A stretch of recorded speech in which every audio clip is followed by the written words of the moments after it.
Shalom, selamat pagi 10 Is. Apa kabarnya hari ini? Berinya harap semua masih sehat-sehat saja ya. Kembali kita akan melaksanakan devosi kita di pagi hari ini. Untuk itu, sebelumnya kita akan angkat pujian yang berkata, "Tak ku tahu kan hari esok."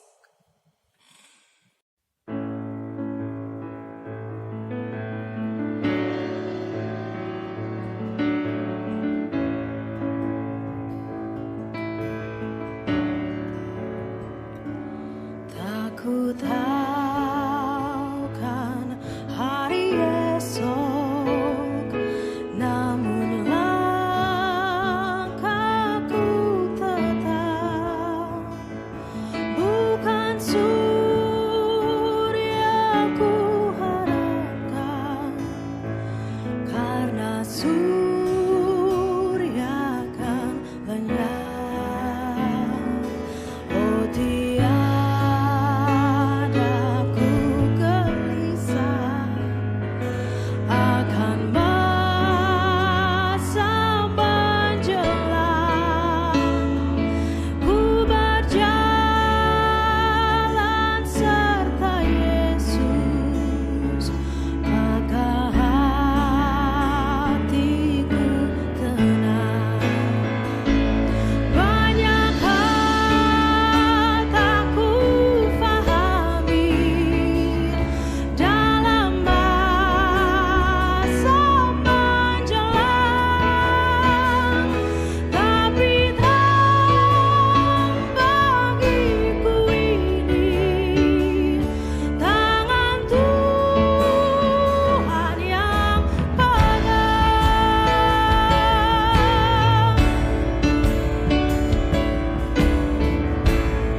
Pembacaan Alkitab kita di pagi hari ini terambil dari kitab Pengkhotbah pasal 4. Kita akan baca ayatnya yang ke-7 sampai ayatnya yang ke-16. Tapi sebelumnya mari kita berdoa. Kita bersatu dalam doa. Kembali kami mengucap syukur Tuhan Yesus untuk setiap berkat-Mu dalam kehidupan kami. Kami boleh ada sebagaimana kami ada saat ini semua karena kasih-Mu. Kami akan membaca dan mendengarkan sebagian dari sabda firman Tuhan. Mati kami dengan Roh Kudus-Mu agar firman Tuhan yang hendak kami baca dan dengarkan bersama tidak berlalu begitu saja, tapi kami mau praktekkan dalam kehidupan kami hari lepas hari. Dalam nama Tuhan Yesus kami berdoa dan mengucap syukur. Amin. Pengkhotbah 4 ayat 7 sampai ayat yang ke-16 Ibu Rinal bacakan bagi kita semua. Aku melihat lagi kesia-siaan di bawah matahari. Ada seorang sendirian. Ia tidak mempunyai anak laki-laki atau saudara laki-laki dan tidak henti-hentinya ia berlelah-lelah. Matanya pun tidak puas dengan kekayaan. Untuk siapa aku berlelah-lelah dan menolak kesenangan? Ini pun kesia-siaan dan hal yang menyusahkan. Berdua lebih baik daripada seorang diri, karena mereka menerima upah yang baik dalam jerih payah mereka. Karena kalau mereka jatuh, yang seorang mengangkat temannya. Tetapi wahai orang yang jatuh, yang tidak mempunyai orang lain untuk mengangkatnya, juga kalau orang tidur berdua, mereka menjadi panas. Tetapi bagaimana seorang saja dapat menjadi panas, dan bila mana seorang dapat dialahkan, dua orang akan dapat bertahan. Tali 3 lembar tak mudah diputuskan. Lebih baik seorang muda miskin tetapi berhikmat daripada seorang raja tua tetapi bodoh yang tak mau diberi peringatan lagi. Karena dari penjara orang muda itu keluar untuk menjadi raja. Biarpun ia dilahirkan miskin semasa pemerintahan orang yang tua, aku melihat semua orang yang hidup di bawah matahari berjalan bersama-sama dengan orang muda tadi dan akan menjadi pengganti raja itu. Tiada habis-habisnya rakyat yang dipimpinnya, namun orang yang datang kemudian tidak menyukai dia. Oleh sebab itu, ini pun kesia-siaan dan usaha menjaring angin. Ibu Rinal akan kembali menjelaskan untuk refleksi kalian seperti gambar berikut ini. Renungan kita di pagi ini dari Pengkhotbah 4 ayat 7 sampai 16. Ibu Rinal kembali akan menjelaskan bagi kita semua ya. Nah, pertama perhatikan di bagian membaca dan merenungkan. Pengkhotbah melihat lagi perjalanan dan upaya kehidupan manusia yang sia-sia di bawah matahari. Mereka adalah, ini juga dibagi menjadi 4 poin.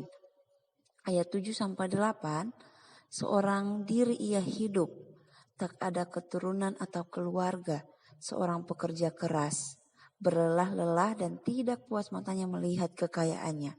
Ia tidak bersenang-senang dengan apa yang diperolehnya. Pengkhotbah merenungkan hidup orang ini sebagai apa? Menurut pengkhotbah orang ini tuh bagaimana kehidupannya? Nah, itu yang kalian isi di titik-titik ini. Kemudian ayat 9 sampai 12, manusia akan kesulitan hidup kalau seorang diri. Manusia perlu teman sebab hidup berdua bagaimana? Hidup berdua lebih baik atau sendiri lebih baik atau bagaimana? Dan jika bertiga maka akan apa? Pengkhotbah sudah menjelaskan di situ ya, di ayat 9 sampai 12. Selanjutnya di ayat 13 sampai 16, pengkhotbah memaparkan suatu kondisi yang sangat bertolak belakang antara hidup seorang raja tua namun bodoh dengan seorang muda yang mempunyai awal kehidupan yang sama sekali berada di bawah. Ia miskin, di penjara, namun ia seorang berhikmat. Pada suatu waktu, si raja tua yang bodoh itu bagaimana? Sedangkan si pemuda yang miskin, yang berhikmat itu bagaimana? Dan si pemuda mati dan generasi berikutnya itu bagaimana? Dijelaskan itu di ayat 13 sampai 16. Selanjutnya, pengkhotbah memahami pencapaian dalam upaya dan perjalanan hidup manusia adalah, menurut pengkhotbah itu pencapaian dalam dan upaya dalam perjalanan hidup manusia itu bagaimana? Itu yang kalian isi di titik-titik selanjutnya. Selanjutnya pelajaran bagiku dari kalian membaca pengkhotbah 4 ayat 7 sampai 16, apa yang menjadi pelajaran bagi kalian. Terus setelah kalian membaca dan merenungkan bagian ini, ada tindakan yang harus kalian lakukan di bagian melakukan. Berarti harus bersyukur, belajar tentang status, pencapaian, upaya keras yang menjadi ambisi manusia, kesendirian akan membuat hidup ini bagaimana. Kalau misalnya sudah belajar tentang status pencapaian, upaya keras menjadi ambisi. Kalau ambisi manusia yang terlalu besar akan membuat kesendirian dan akan membuat hidup ini bagaimana.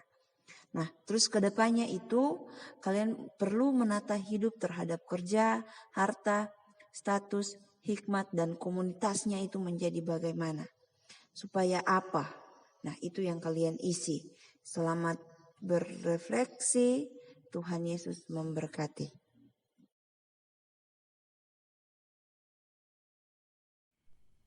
Mari berdoa, bersyukur untuk firman Tuhan yang boleh diberitakan kepada kami pagi ini. Kiranya menjadi kekuatan kami untuk kami melaksanakan tugas pembelajaran kami selama 1 hari ini. Terima kasih Tuhan Yesus, kegiatan kami hari ini kami serahkan sepenuhnya dalam tangan Tuhan. Dalam nama Tuhan Yesus kami berdoa dan mengucap syukur. Amin.